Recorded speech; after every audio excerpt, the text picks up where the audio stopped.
L'attraction du moment suivant est profondément nichée dans chaque être humain. La plupart des gens vivent ainsi en permanence, intérieurement tiraillés par ce mouvement que j'appelle le besoin psychologique du moment suivant. Vous pouvez l'observer dans les entreprises, les institutions, les familles, où il se traduit par du stress. Les autres êtres de la planète n'ont pas de problème avec cela. Les arbres, les fleurs adorent être totalement présents, les animaux aussi, sauf pour quelques-uns d'entre eux qui ont vécu trop longtemps avec des humains. Certains chiens peuvent devenir très impatients quand ils veulent sortir. Quand est-ce qu'on va aller se promener, semble-t-il dire. Mais dans l'ensemble, et en dépit de certains traits humains qui les affectent parfois, car ils vivent très près de nous depuis des millénaires, les chiens ont préservé une capacité énorme à être réceptifs et ouverts au moment présent. Et c'est un vrai plaisir d'observer leur disponibilité à célébrer la vie. Un simple regard, le plus infime prétexte leur suffit pour qu'ils répondent en remuant la queue, plein de vie. Et pendant ce temps, le propriétaire du chien chargé de problèmes se demande « Qu'est-ce qui va se passer ensuite ?» Ce dernier est dans ses pensées, piégé dans des structures mentales qui sont des prédictions du futur. Il n'est pas dans l'ici maintenant. Vous vous versez un whisky, vous le buvez, et petit à petit, vous vous approchez de l'inconscience. Mais ce qui se passe, c'est que vous tombez à un niveau situé en dessous du niveau de la pensée. C'est peut-être mieux que d'être torturé, mais ce n'est pas notre but. Nous ne voulons pas aller au niveau du règne végétal ou animal. Une vache est un être magnifique. Elle ne s'est pas autant éloignée que les humains de la source de toute vie.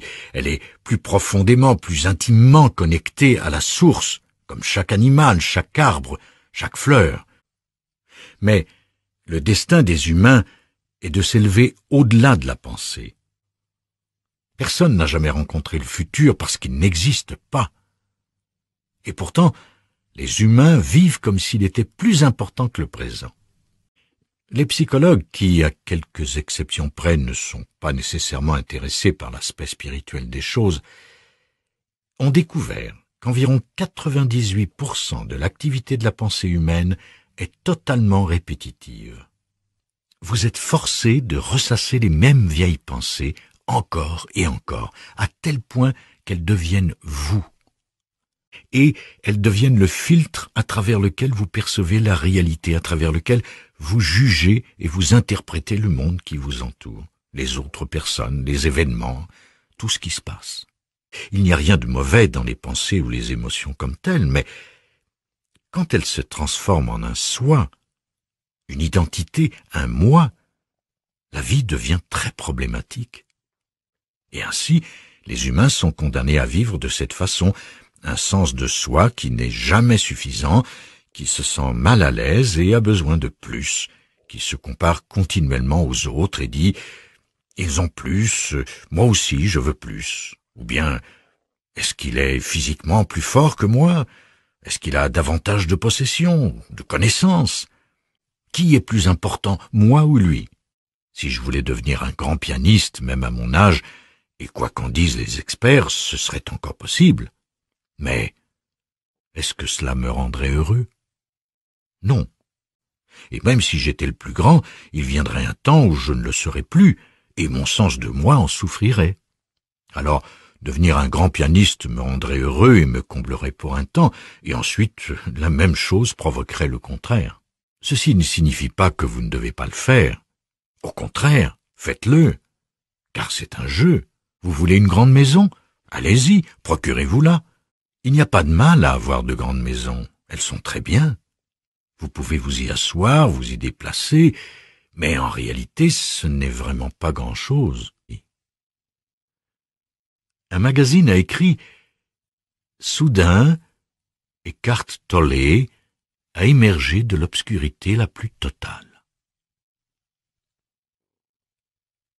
Je ne savais pas que je vivais dans l'obscurité, mais c'était dans un magazine, alors ça doit être vrai.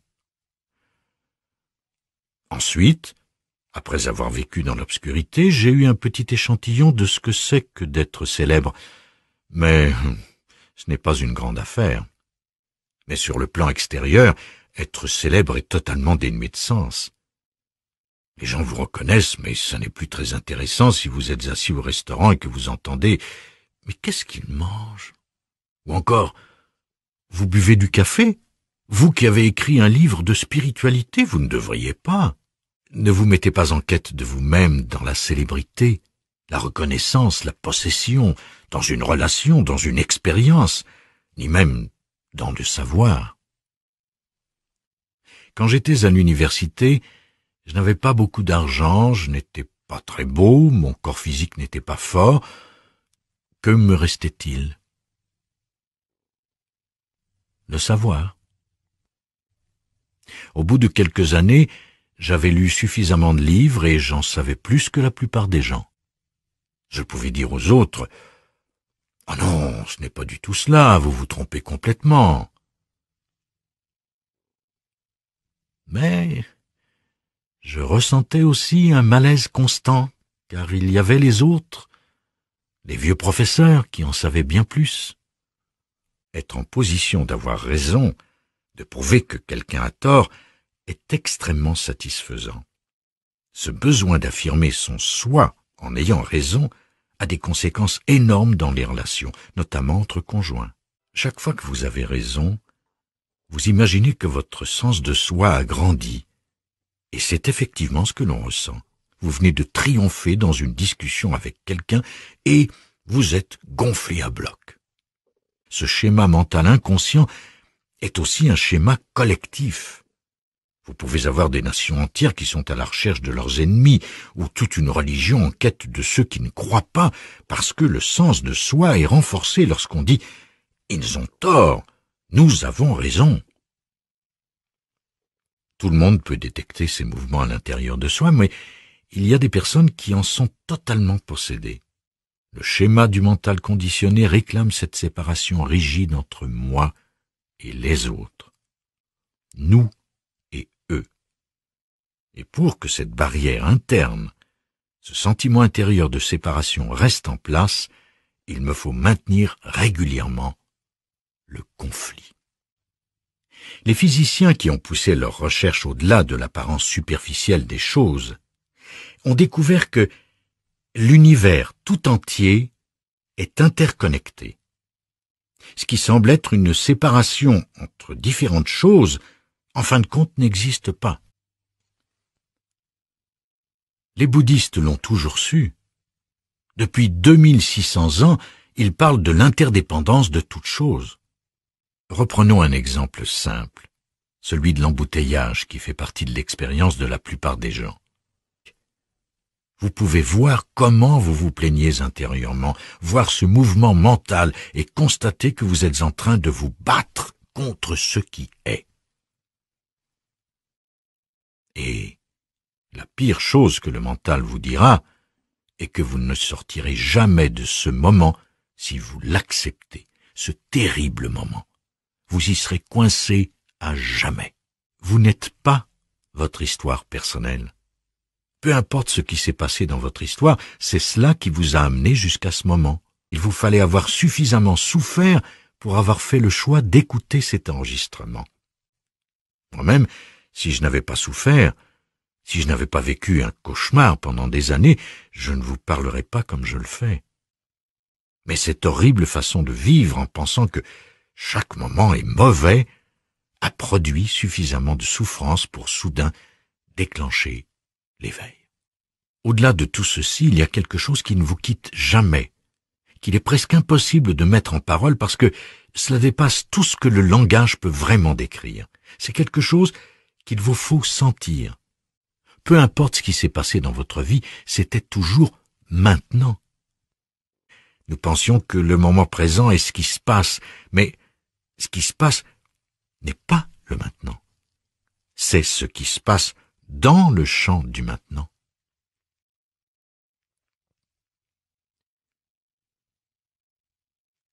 Ce qui se passe change continuellement. Les choses vont et viennent. Les gens croient qu'il y a des milliers de moments chaque jour, alors que chacun peut vérifier à travers sa propre expérience qu'il n'y a jamais qu'un seul moment. Votre vie n'a jamais été et ne sera jamais pas maintenant, et vous ne serez jamais pas vous-même. Vos conditions de vie sont peut-être compliquées et problématiques. C'est le cas chez la plupart des gens. Lorsque vous vous dites « Il y a tellement de choses à faire, je ne sais pas par laquelle commencer », faites une chose. Vous ne pouvez pas faire plus d'une seule chose maintenant. Si votre vie était menacée par un accident imminent ou si vous étiez suspendu au-dessus d'un précipice, à quoi penseriez-vous? Vous ne pourriez pas penser. Dans une situation d'urgence critique, aucune action adéquate ne provient de la pensée. La pensée se retire, cède la place. Une vigilance, une vitalité intense prennent la relève. C'est l'intelligence inconditionnée en vous, le « ce que je suis » qui émerge. Et de cette conscience inconditionnée surgit l'action juste, sans préméditation, sans aucune prise de décision, totalement spontanée. Certaines personnes vivent cela lorsque survient une maladie qui pourrait mettre leur vie en danger. Donc, une maladie survient et vous n'avez peut-être que quelques semaines ou quelques mois à vivre. Vous n'avez plus assez de temps. Vous êtes poussé hors de l'identification à votre histoire avec ce mouvement mental. Prenons une situation plus courante, celle des grands sportifs. Ils savent, lorsqu'ils pratiquent leur sport, quel qu'il soit, qu'il existe un état de présence absolue, appelé parfois la zone. Quand ils entrent dans la zone, tout se passe de soi-même. Quelque chose prend la relève. La pensée ne joue plus aucun rôle. Il n'y a plus une seule pensée. L'action juste coule à partir d'un niveau de conscience plus profond. C'est aussi l'état dans lequel se trouvent certains artistes lorsqu'ils créent. Ils ne se disent pas « Est-ce que je mets le point ici ou là ?» Non, ce n'est pas ainsi que naît le grand art. Il naît lorsque vous devenez présent. Pas de passé, pas de futur. Vous ne pensez même pas ce que vous allez faire, juste une vigilance. J'ai vu récemment Michael Jackson à la télévision et il se passe avec lui un phénomène étonnant. À la minute où il passe en mode musique, quelque chose s'empare de lui. Qu'est-ce que c'est? Lui-même a d'ailleurs dit qu'il ne pouvait pas penser, que cela ne provenait pas de la pensée. Et vous ne pouvez pas apprendre cela. Vous pouvez apprendre toutes les choses extérieures, mais pas l'essence. Regarder et écouter peuvent sonner comme des mots relativement insignifiants, mais il y a en fait un pouvoir énorme dans ce que nous appelons ici regarder et écouter. Vous pouvez vous retrouver à regarder un arbre sans le commenter mentalement, sans rien dire à son propos, un simple regard conscient. Il y a l'arbre et il y a la présence à travers laquelle la perception a lieu. D'habitude, vous vous identifiez à ce que vous percevez. Vous le traduisez en pensée, vous l'interprétez, le jugez, le comparez à ceci ou cela. Cet arbre aurait l'air de ceci dans mon jardin. Il s'appelle comme ci et comme ça. Vous ne regardez pas vraiment. Cette attitude peut être appropriée pour certaines choses, mais si vous voulez vraiment connaître l'arbre, vous devez regarder. C'est si simple. Chacun d'entre vous a cette capacité d'être vigilant, de regarder et d'écouter sans avoir à être poussé par la vie dans une situation d'urgence où vous n'avez plus le choix, où vous devez être présent parce que vous êtes suspendu à un fil au-dessus d'une falaise à pic. Mais la plus incroyable transformation s'accomplit si vous êtes capable de faire ne serait-ce qu'un petit mouvement sans l'interférence de la pensée. Alors, pendant que vous vous versez de l'eau, par exemple, il y a tout simplement un champ de présence alerte dans lequel l'action se déroule. Le mental n'y attache aucune importance. Il dit « Ah non, j'ai des problèmes plus graves dans la vie que de me verser un verre d'eau dans un état de présence alerte. » Et pourtant, c'est l'issue pour sortir de tous les problèmes de votre vie qui, en fin de compte, sont créés par le mental. Cela permet l'émergence d'une intelligence non conditionnée. Un autre maître zen, lorsqu'on lui demanda ce qu'était l'essence du zen, devint célèbre parce que tout ce qu'il fit pour répondre à cette question fut de lever le doigt et de vous regarder. Et certains comprenaient. Chaque pensée vous attrape. « Pense à ça, vous dit-elle, c'est tellement important » ou « Que vais-je faire demain ?» Une chose après l'autre dont il faut s'inquiéter. C'est tellement complexe. Tout le monde dit « Il y a tant de choses dans ma vie auxquelles je dois porter attention. » Et beaucoup de gens vivent ainsi, une chose après une autre. C'est une façon épouvantable de vivre, et ces gens-là se disent « Ah, pourquoi la vie ne me laisse pas tranquille ?» Une sacrée chose après une autre. C'est ainsi que Churchill définissait l'histoire, et il avait raison. L'histoire humaine est une sacrée chose après une autre, et chaque vie individuelle est une sacrée chose après une autre. Dès que votre attention se porte sur le moment présent, il y a la quiétude, et vous vous sentez bien. Vous réalisez que le moment présent n'est finalement pas si mauvais. On pourrait parler d'une nouvelle étape dans l'évolution humaine, dans laquelle la vie sur cette planète ne serait pas devenue un enfer, car, potentiellement, la planète est un paradis. Et que lui ont fait les humains, en particulier au cours des 100 dernières années? À cause de la prolifération, de l'amplification de la pensée à travers la science, il y a des poisons partout. On assiste à la disparition de la nature, c'est la folie. La paix intérieure est présente dans chaque humain, recouverte par des substances toxiques, des pensées toxiques dominées par l'ego, qui cherche à se satisfaire à travers la pensée. Moi, eux, je dois avoir plus, l'ennemi. Où est l'ennemi? La pensée n'a plus pour but que de se nourrir elle-même.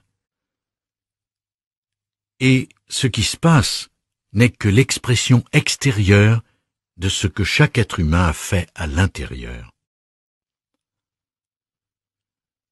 Nous sommes en train de sortir de cela, sortir de ce schéma. Une fois que vous avez accès à cette dimension, le mental devient un magnifique outil.